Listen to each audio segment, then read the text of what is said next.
Саламатсыңдар ма балалар? Математика сабағын бастаймыз. Сабақтың тақырыбы үш таңбалы сандарды ауызша қосу және азайту. Күн райының адам өміріне әсері. Бүгінгі сабақта сендер үш таңбалы сандарды қосуды және азайтуды үйренесіңдер. Экранға мұқият назар аударамыз. Мына сандардың моделін жаса. Жүздіктерді, ондықтарды және бірліктерді қандай да бір заттармен, фигуралармен белгіле.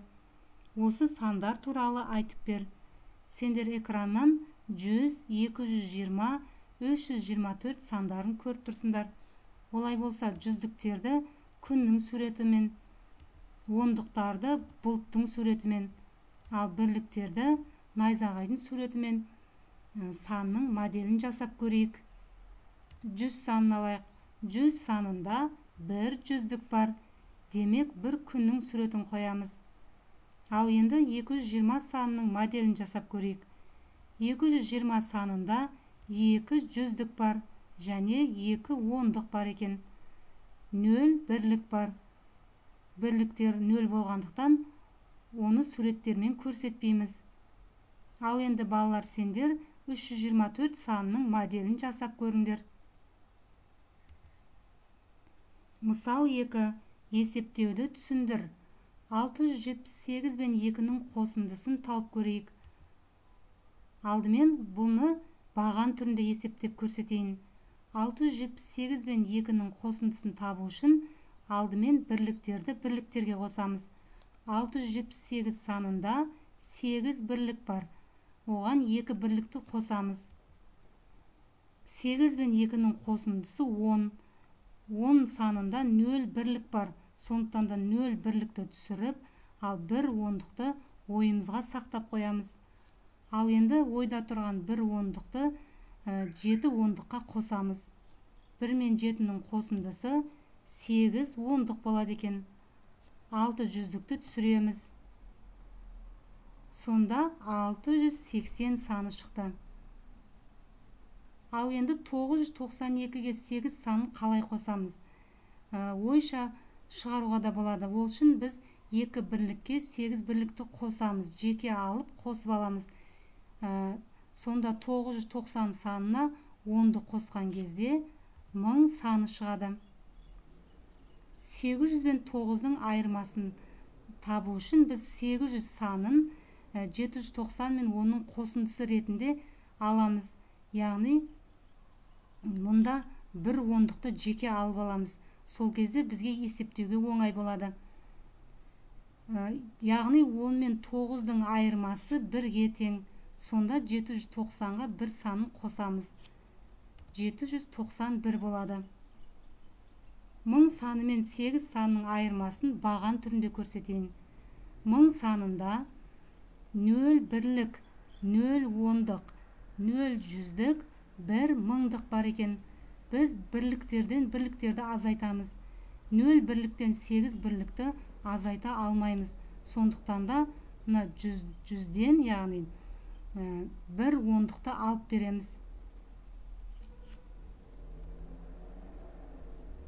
Яғни 100 санынан 1 бірлікті аламыз. Сол кезде 100-дің орнында 99 ондық қалады. 10-нан, яғни біз 1 ондықты алып бердік, сол кезде 10 пайда болды. 10-нан 8 азайтқан кезде 2 болады. Ал 99 санын төменге түсіреміз. Сонда 1000 мен 8-дің айырмасы 992-ге тең. Немесе 1000 санын 990 мен 10-ның қосындысы түрінде алып, 10-нан, яғни 1 ондықтан 8-ді азайтамыз. 2 болады. Сонда 990-ға 2 санын қоссақ, 992 саны шығады. Балалар, мысал 3-ті өз беттеріңше есептеп көріңдер. Қалай есептеген тиімді? Сендер дұрыс есептейді деген ойдамын. Мысал 4. Есептеу тәсілін түсіндір. 468-ге 7 санын қосуымыз қажет. біз 7 санын 2 мен 5-тің қосындысы түрінде алуымыз қажет. Сол кезде алдымен біз 468-ді толық ондыққа толықтыру үшін біз 2 санын қосамыз. 468 мен 2-нің қосындысы 470-ке тең. Енді осы 470 санына 5 қосамыз. 475. Демек 468 мен 7-нің қосындысы 475-ке тең екен. Ал енді 622-ден 6-ны азайтамыз. Ол үшін біз 6 санын 2 мен 4-тің қосындысы түрінде көреміз. Аламыз. 622-ден 2 санын азайтамыз. 620. Ал енді осы 620 санынан 4-ті азайтсақ, 616 шығады екен.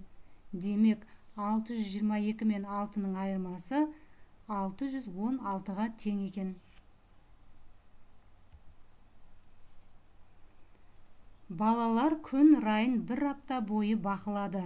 Кестеге қарап, сұрақтарға жауап беріңдер.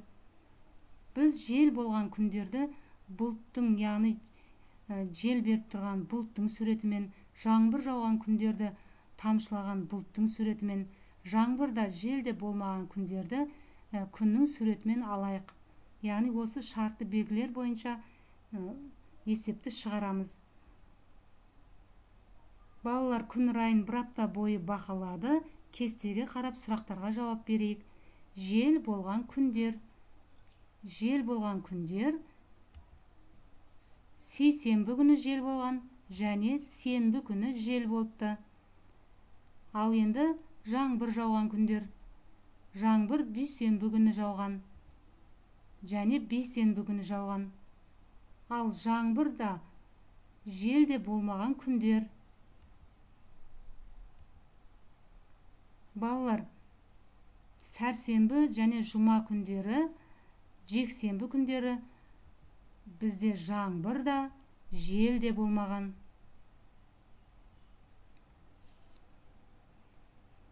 Жаңбыр жаумаған күндерді ата деген сұрақ тұр екен. Жаңбыр қай күні жаумаған? Жаңбыр, мысалы, сейсенбі күні жаумаған, тек жел болған. Сосын сәрсенбі күні ашық болған. Жұма күні де ауа райы ашық болған. Сенбі күні жел болған.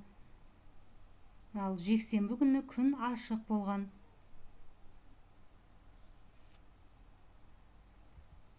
Логикалық тапсырма.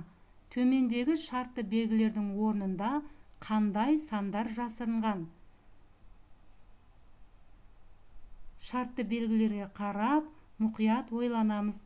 Осы тапсырманы өз беттерінше орындап, ұстаздарыңа кері байланыс жасауды ұмытпаңдар. Сендерден керемет нәтиже күтемін. Бүгінгі сабақ аяқталды.